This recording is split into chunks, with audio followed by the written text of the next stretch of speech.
We're gonna be doing some gaming news here today, y'all. I know, right? Something different, something different. So today, this was on the 18th here. So I've been meaning to make a video about this for quite a while.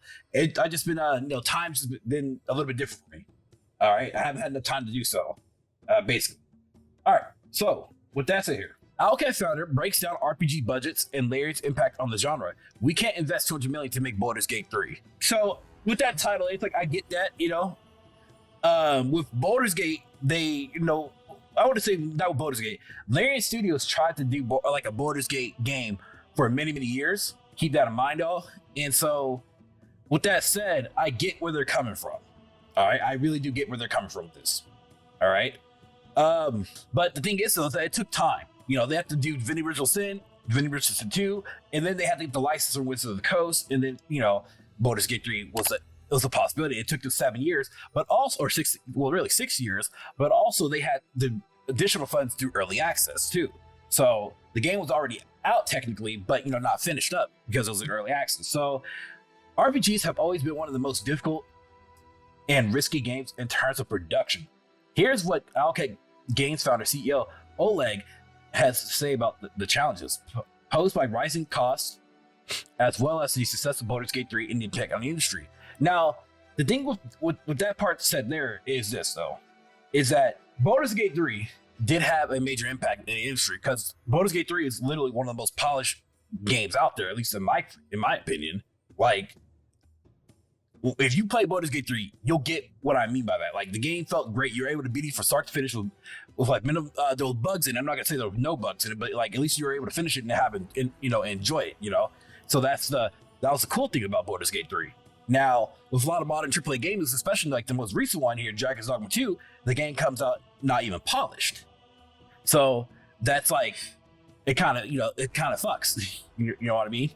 So going down here. So his name is Oleg, by the way. Keep that in mind. Yeah, no, Oleg. I'm sorry, Oleg. So Oleg shared his thoughts earlier this month on the Pylum Trem podcast in Russian. He touched on a variety of topics from working with licensed IPs to growing Owlcat games from roughly 30 people to over 500.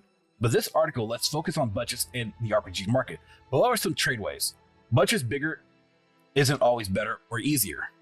According to Oleg, each game is classified at a certain tier, e.g. B, AA, AAA, etc., depending on its production value. He added that there is usually a correlation between cost and projected revenue, roughly highlighting the following tiers. AAA budget range from 50 million to 7 million, expected revenue to 300 million for a game to be considerably successful. AA game, a budget in the range of 5 to 15 million, expected revenue is 50 million. An A drama, budget in the range of 1 to 2 million, Oleg didn't mention any revenue expectations. So that's what his belief is. All right, which is fine. It is worth noting that budgets depend on many factors, including the country your studio is based in, the employee costs. So keep in mind that figures Oleg mentioned are mostly driven by his experience in the CRPG genre. Because games made by major US-based companies like EA, Microsoft, Sony's first-party teams have a much bigger or much higher cost. For example, The Last of Us Part 2 cost 220 million to produce, while Marvel Spider-Man 2 had a total budget of 315 million.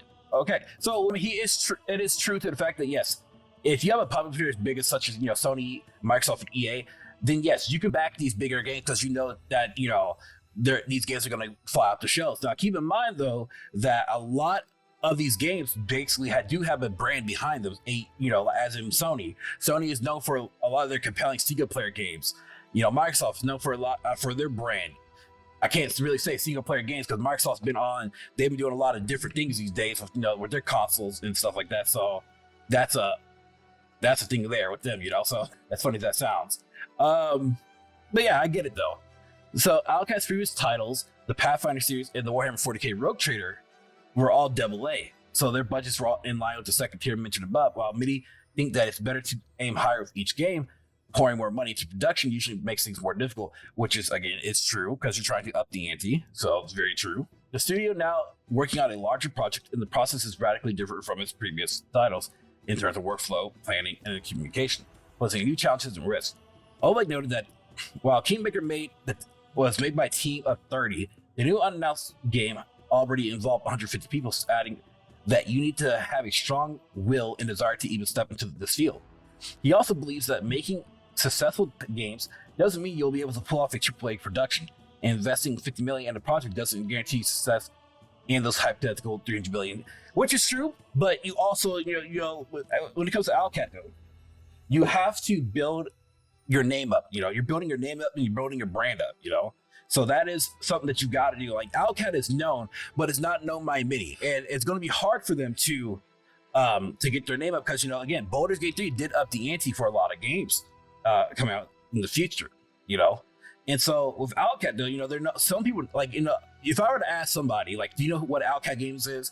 Some people most likely say no, they don't. Because they still got to get their name out there, and once they do, people start. It's like with Larian.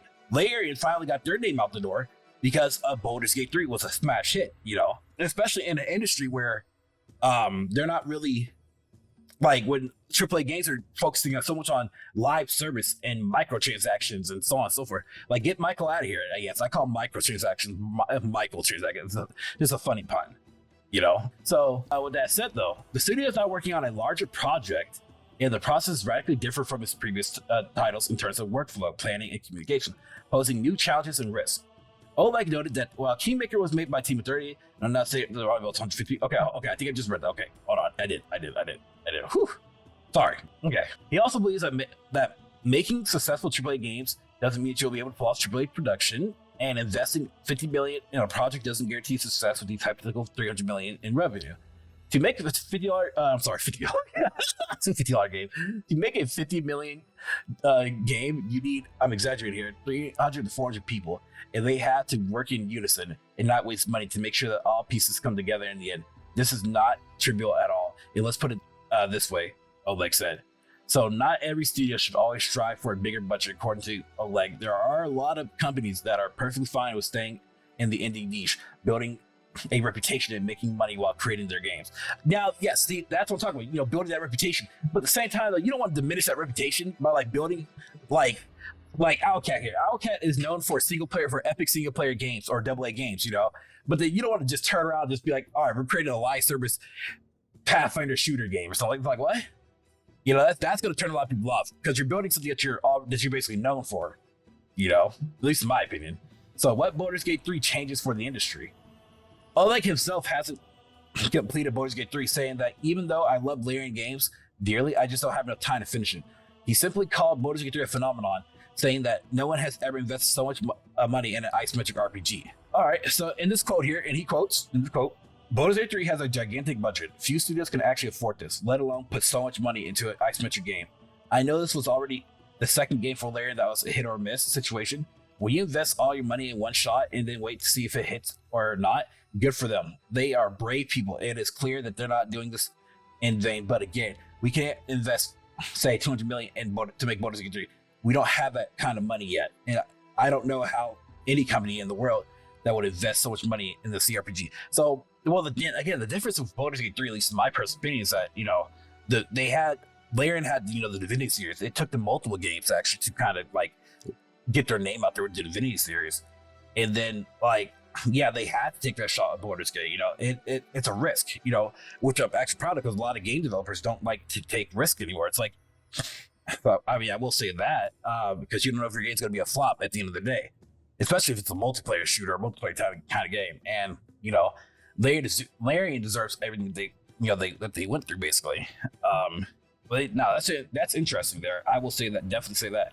Okay. All right. Oleg noted that this is not about whether Larian has set the bar for the genre because it is in a very phenomenal and a one-of-a-kind company that will shine at the top.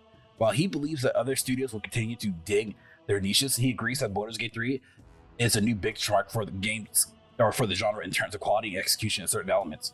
So RPG developers will have to come up with their symmetrical answers to make their content presentation more cinematic. No. I mean, I like the cinematics in Baldur's Gate 3, but keep on with the gameplay though. keep the gameplay. This applies to things like cutscenes and voice acting. Now, voice acting is a thing. Like, it's what Owlcat really needs to. I'd rather them go into that zone. Truth be told, I would rather them do that because, yeesh. Yeah, let's just say that. That's all I'm gonna say on that. Which might be a cheap shot for most studios. We made all our games with partial voiceover because it's expensive, and two, it makes the process extremely difficult, especially when you have 1 million words looking at Baldur's Gate 3, you understand that it's becoming a must-have feature, which doesn't guarantee you success. But if you don't meet that bar, your game is considered one of that no longer fits into the right category. So it looks like we will have to do a full voiceover for our next games. According to Oleg, every developer is now trying to come up with their own solutions, not necessarily the same as Larian's, but success of Baldur's Gate 3 should force companies to reconsider their approach to production values. Now there's simply more boxes to be checked for a game to be considered an RPG and adapt to new realities, and necessary to stay relevant and competitive in the market. Okay. So yeah, with this, so that was the end of the article here. So he is right to a certain degree. Larian Studios did, bring up the bar. They entered the bar, in terms of gaming production stuff. I will definitely agree with that. And so the thing with Owlcat games, so I love Owlcat. I love their games, but yes, when you have 1,000 words, reading is a lot rougher for us, especially whenever you're reading a game, one of their games out loud. It sometimes sounds weird to us. So I'd rather have some things, voice acting to me. I'd rather them go full voice, keep the cutscenes to a minimum, but go full voice acting or something of the sort. I feel like that's one way to do it.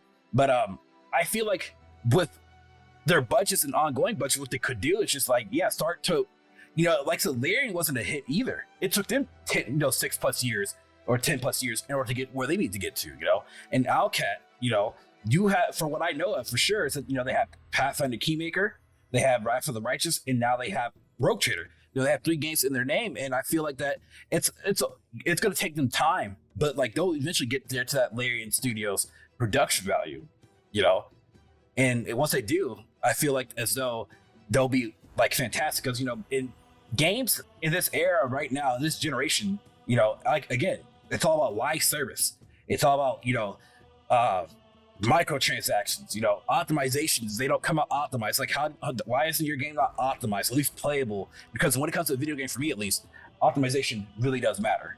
And if your game is not optimized, I'm not gonna have a great time, and I'm probably gonna drop it for a while until you get it working. Especially with Dragon's Dogma 2. That's a better example. This game dropped and it kind of runs like ass. And I have a Ryzen 5700X with a AMD RX 5700 and 32 gigs of RAM.